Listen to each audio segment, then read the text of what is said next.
สวัสดีค่ะวิดีโอสอนร้อยลูกปัดค่ะวิดีโอนี้จะมาสอนร้อยลูกปัดเป็นรูปช้างนะคะก็คือรูปช้างมันมีหลายแบบนะคะ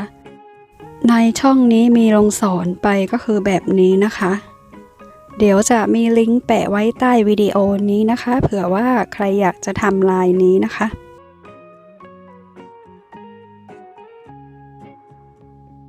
แต่มีน้องท่านหนึ่งบอกว่าอยากให้สอนลายช้างนั่งเล่นก็เลยคิดว่าน่าจะเป็นประมาณนี้นะคะช้างนั่งเล่นคือมีหลายแบบก็เลยลองเอามาให้ดูนะคะประมาณ 4-5 แบบค่ะถ้าเป็นรูปช้างนะคะเดี๋ยววิดีโอนี้จะมาสอนทำเป็นแบบนี้ก่อนแล้วกันนะคะ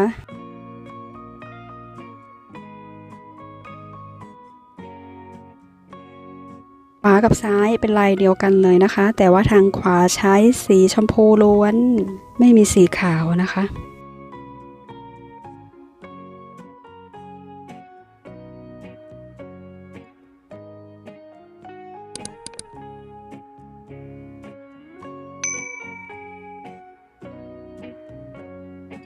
เรามาดูวิธีทำค่ะก่อนอื่นอุปกรณ์เราก็จะใช้ลูกปัด4 มิลนะคะในวิดีโอนี้ใช้4 มิลทำค่ะส่วนสีแดงดำ6 มิลคือเอาไว้ทำรูปตากับปากนะคะเอ็นเราจะใช้เบอร์30นะคะคู่กับลูกปัด4 มิลนะคะเริ่มต้นค่ะให้เราร้อยลงมาก่อน3 เม็ดนะใส่3 เม็ดลงมาส่วนเม็ดที่3ค่ะ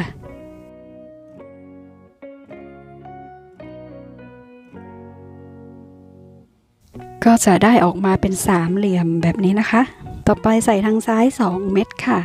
2 เม็ดส่วนเม็ดที่2ค่ะ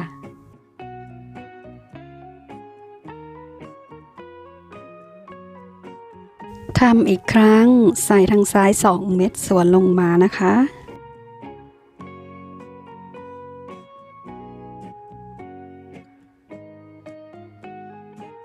แล้วก็ทำอีกครั้งหนึ่งใส่2 เม็ดทางซ้ายเหมือนเดิมค่ะส่วนลงมาค่ะจากนั้นให้ใช้เส้นทางขวานะร้อยสอดเอ็นข้ามไปเลยค่ะตรงเม็ดจุดกระพริบสีแดงนะคะแล้วก็ไปใส่เม็ดทางซ้ายนะคะให้เราใส่เม็ดสีแดงขนาด6 มิลลงมานะคะ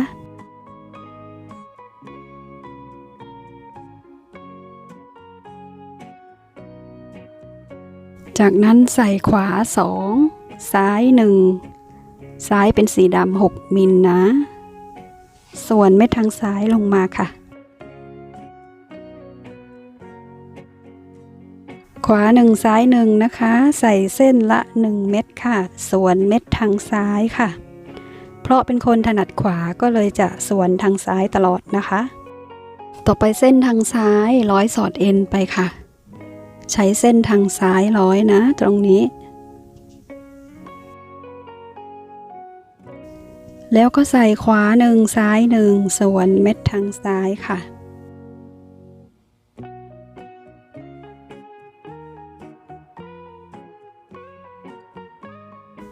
ขวา1ซ้าย1ค่ะ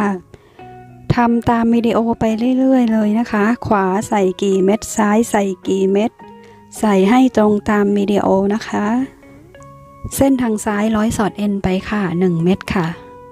สำคัญมากเลยนะคะเราจะต้องใส่จำนวนเม็ดให้ตรงตามวิดีโอ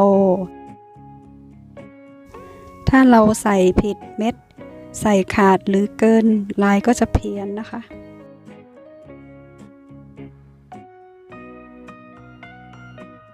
ใส่เม็ดทางซ้าย2 เม็ดนะคะส่วนเม็ดที่2ลงมานะคะจากนั้นเส้นทางขวาร้อยข้ามไป1ค่ะ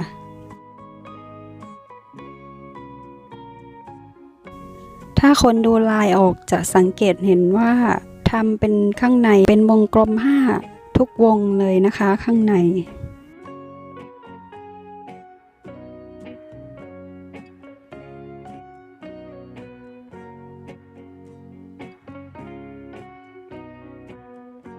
ใส่ทางซ้าย2 เม็ดส่วนลงมาเส้นทางขวาร้อยสอดเอ็นข้ามไป1ค่ะ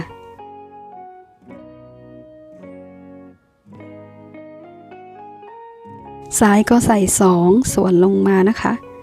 ถ้าวิดีโอเร็วไปเราปรับความเร็วช้าได้ที่หน้าจอของเรานะคะหน้าจอด้านบนมุมขวามันจะมีจุด3จุดอยู่นะคะให้เราไปปรับความเร็วตรงนั้นให้เล่นช้าลงได้นะ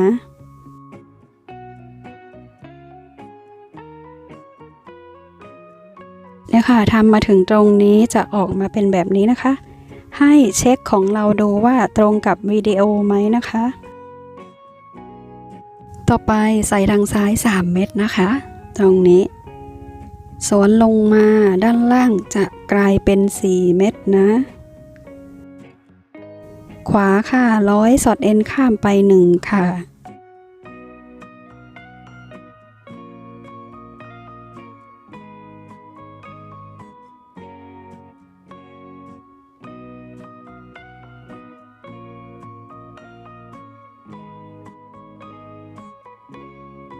จากนั้นเส้นทางขวา100ข้ามไปเลยค่ะ100ไปที่เม็ดสีขาวนะคะซ้ายใส่2เม็ดส่วนเม็ดทางซ้ายเวลาเราพยายามดึงให้ตึงๆนะคะลายจะได้สวยๆนะคะตรงนี้เส้นทางขวา100สอดเอ็นไป1เม็ดค่ะ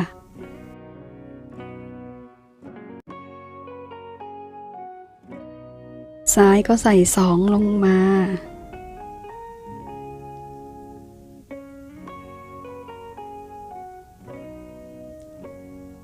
ขวา100สอดเอ็น1ค่ะ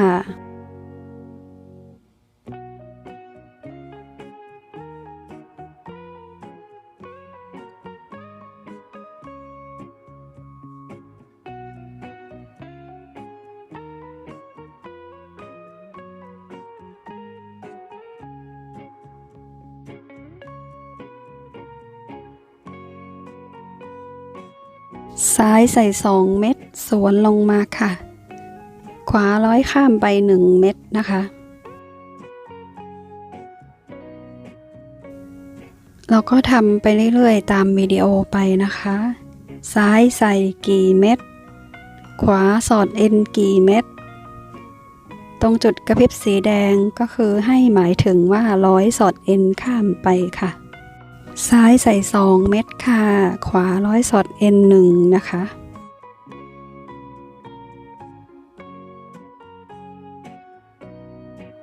ทำเหมือนเดิมค่ะซ้ายใส่2เม็ดสวนลงมา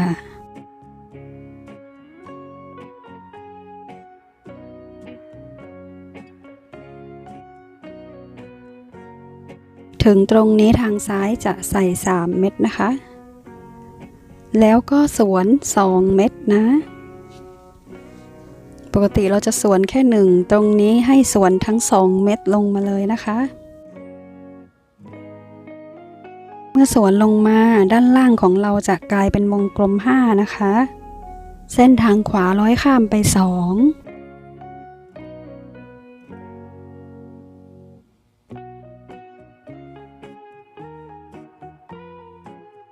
แล้วใส่1เม็ดสวนลงมาค่ะก็จะได้ออกมาเป็นแบบนี้แล้วนะคะ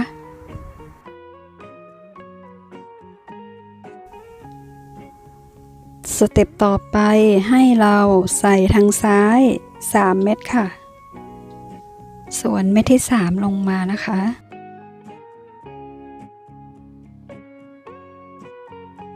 เส้นทางขวา100สอดเอ็น1เม็ดค่ะ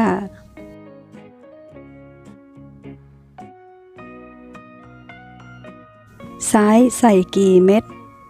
ขวา100สอดเอ็นกี่เม็ดทำให้ตรงตามวิดีโอนะคะ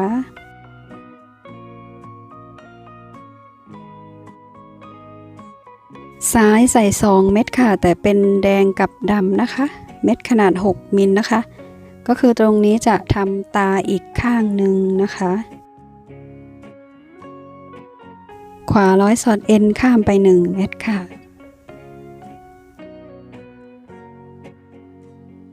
แล้วใส่แค่1เม็ดสวนลงมา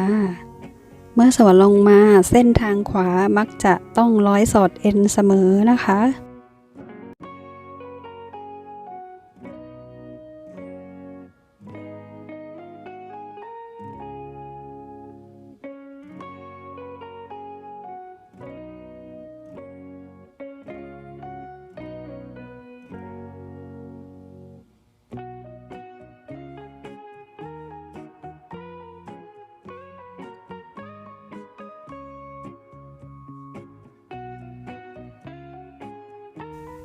ขวาร้อยข้ามไป1ค่ะ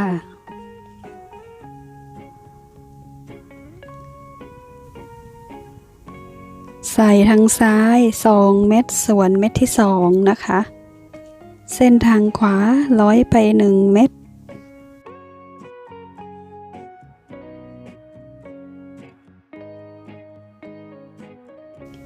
แล้วก็ใส่1เม็ดสวนลงมาค่ะขวาก็จะร้อยสอดเอ็นไป1นะคะอันนี้คือเราทำส่วนหัวนะคะเราก็จะขึ้นส่วนหัวก่อนนะคะอันดับแรกแล้วก็ใส่2เม็ดทางซ้ายลงมานะคะ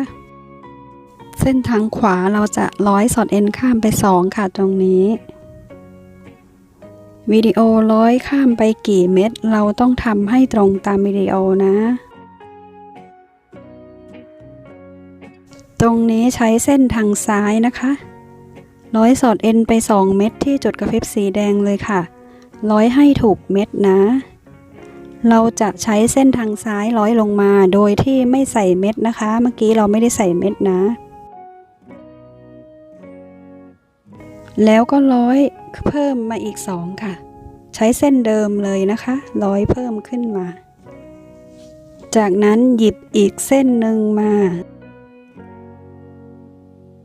เส้นนี้นะคะร้อยสอดเอ็นข้ามไปค่ะตอนนี้เอ็นก็จะมาอยู่ในเม็ดสีขาวนะคะเม็ดที่อยู่ข้างๆสีแดงนะดูว่าของเราเหมือนกับวิดีโอหรือเปล่านะคะซ้ายค่ะใส่2เม็ดค่ะสวนลงมานะคะ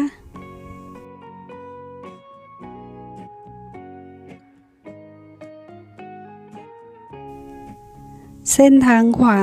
ร้อยสอดเอ็นไปที่เม็ดสีแดงเลยนะ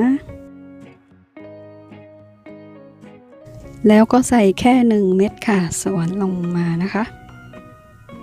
เส้นทางขวาร้อยสอดเอ็นไป1ค่ะเป็นเม็ดสีขาวนะคะ